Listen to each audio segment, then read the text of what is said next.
नमस्ते दोस्तों, बहुत ही दुःख के साथ बताना पड़ा मेरी ईजा, जो कि मेरी सासू माँ थी, उनका स्वर्गवास अचानक से हो गया। मुझे मेरे ससुराल अल्मोड़ा से फ़ोन आया और हम लोग दिल्ली से उसी समय अल्मोड़े के लिए निकल गए। जब हम लोग आए तो यहाँ काफ़ी ठंड पड़ी थी। मेरे जब हम लोग पहुँचे तो फिर सारा जो भी होता है सब कुछ कार्यक्रम हुआ कंप्लीट।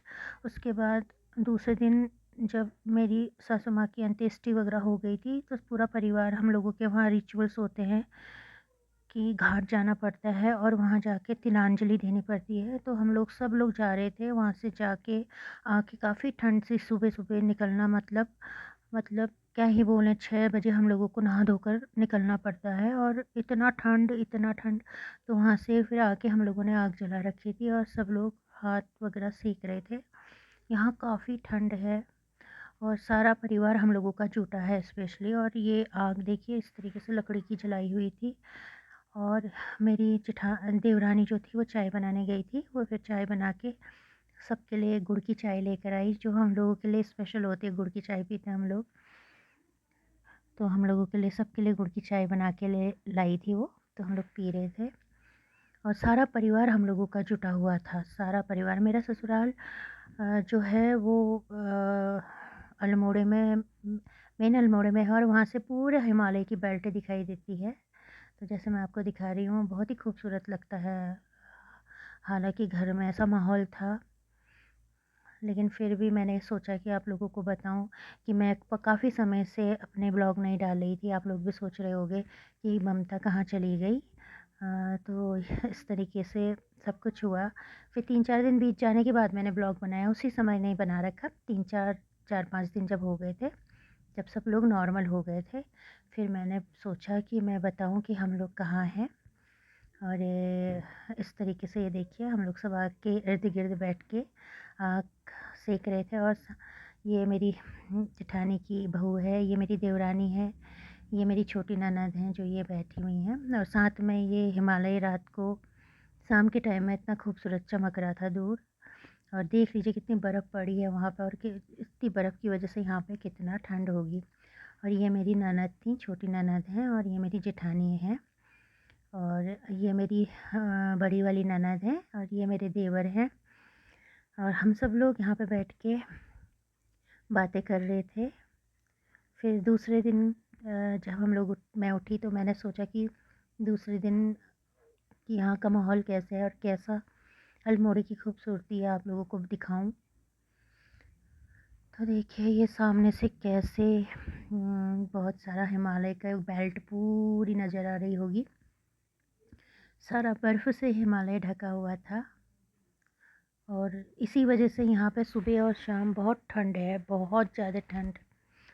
हम लोग तो कपड़े भी ज़्यादा ऐसे लेके नहीं आए, क्योंकि अचानक सुन के आए थे, तो जल्दी-जल्दी में हम लोग हल्के-फुल्के, हम दिल्ली वाले हल्के-फुल्के कपड़े रखते हैं, हमको पता नहीं था यहाँ पे इतनी ठंड होगी।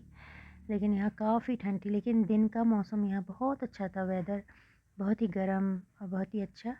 और यहाँ पे जो है कि कॉलेज भी है, अल्मोड़े का फ़ेमस एसएसजी कॉलेज। तो यहाँ से ये सारे स्टूडेंट आ जा रहे थे, तो मैंने सोचा थोड़ा बहुत कैप्चर करके आपको दिखाऊं कि कितना खूबसूरत है अल्मोड़ा। अभी तो मैं आप लोगों का इनर ब्यूटी इसके मतलब ज़्यादा तो नहीं दिखा पा रही, जितना भी मेरे से हो पाता मैं कैप्चर कर ले रही हूँ। बहुत ही प्यारा और बहुत ही खूबसूरत है। अभी फिर हम लोग जब मैं मार्केट जाऊँगी तो मार्केट में भी सामान ख़रीदने जाना पड़ेगा मेरे को, तो मैं आपको ज़रूर मार्केट का भी दिखाऊँगी। फिर 8वें दिन हम लोगों के 9वें दिन हम लोगों के वहाँ होता है कि कपड़े धुलते हैं। तो सारे ये कपड़े धुले हुए थे, सब ने अपने-अपने कपड़े यहाँ पे डाले हुए थे। और ये मेरी छोटी ननद बैठी हुई थी धूप में।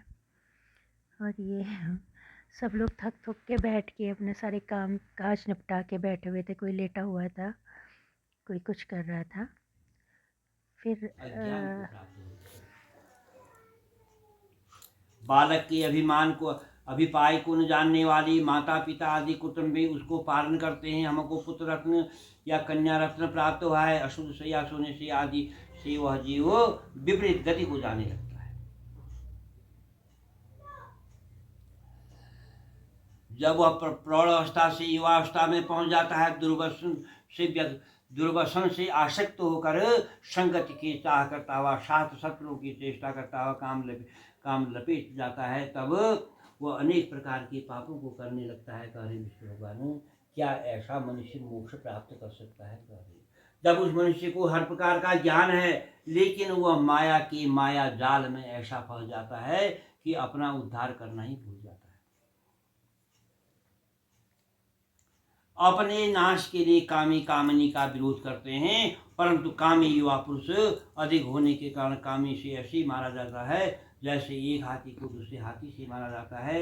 इस प्रकार विषयों से आसक्त होकर दुर्बल जो मनुष्य का जन्म है उसको व्यथा गवा कर नाश कर देते हैं। इससे अधिक पापी कौन है? सब कुछ तो उसको प्राप्त है, लेकिन वह अपना जीवन व्यथा ही नाश करते हैं। इससे अधिक पापी कौन है? करें पशु भूमि वृक्ष लता आदि जो असंख्य जाति हैं जन्म लेते हैं, मरते हैं, लेकिन मनुष्य का जन्म तो मिलता है। मनुष्य का जन्म तो दुर्लभ है। करें मनुष्यों में भी ब्राह्मण के कुल में जन्म लेना अत्यंत दुर्लभ है। कह रहे विष्णु भगवान, द्विज युवावस्था विषयों को भूकर इंद्रियों की लपट कर समझना चाहिए, तब हाथ में। दोस्तों, ये जो बाकी आपने पहले क्लिप देखा, ये गरुड़ पुराण का था। हमारे वहाँ 3 दिन गरुड़ पुराण होता है, जिसके 16 अध्याय होते हैं। तो ये हम सब लोग परिवार सुनता है। फिर हम लोग ने सब ने गरुड़ पुराण सुना, जो सुनाया जाता है। फिर सब लोग ऐसे ही बैठे अपना, हर समय इंसान रो तो नहीं सकता है, लेकिन हाँ, कभी-कभी थोड़ा बहुत अपना बैठ के अपने पुराने ये दिन याद कर रहे थे। तो हम सब लोग हँस रहे थे कि कैसे हम लोग ईजा के साथ, कैसे हमारी ईजा हमारे साथ मज़ाक करते थे, कैसे हम लोग वो करते थे। उनकी यादें ही रह गई बस, और तो कुछ है नहीं हमारे पास अब।